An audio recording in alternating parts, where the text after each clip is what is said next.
ngo kanze nshimire abafashe ijambo bose kuri iyi ngingo twari tugezeho yo gufata icyemezo ku birebana no gutanga umukandida ku mwanya wa perezida wa repubulika. Irago tumaze kumva ibyiciro byose, twumvise abadamu, twumvise urubyiruko, twumvise abakuru muri twebwe, twumvise ingeri zose.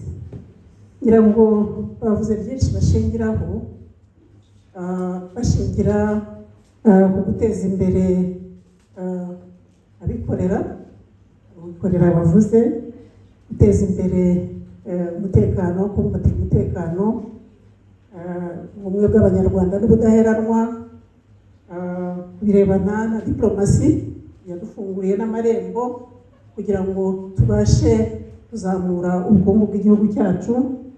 Avuze kubirebana no guteza imbere za sekiteri zose, ubuhinzi, ubworozi, guteza imbere genda, uburinganire n'ubwuzuzanye bw'abagabo n'abagore mu iterambere ry'igihugu, guteza imbere ubukungu bwacu. Murazi ko tumaze imyaka myinshi dufite ubukungu buzamuka hagati ya 7 n'8%. Ngira ngo hari n'igihe twigeze kugera kuri 12% mbere y'uko icyorezo cya covid gitangira. Hari byinshi rero byavuzwe mu birebana n'ubuzima, mu birebana na social protection, mu birebana n'uburezi. Ubu koko hari undi muntu ufite ikindi gitekerezo kirenze icyo? Ndagira ngo rero mbabaze inama y'igihugu y'ishyaka riharanira ukwishyira ukizana kwa buri muntu,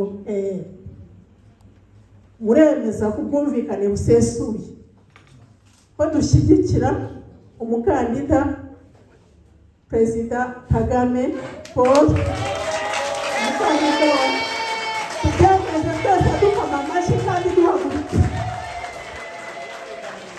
Ubwumvikane busesuye, murabona mwese muhagurutse dukoma mu mashyi. Ni icyemezo gikomeye tumaze gufata. Ni umukandida watanzwe na RPF Inkotanyi, ariko ubu natwe abaye umukandida wacu. Tugomba rero kumwamamaza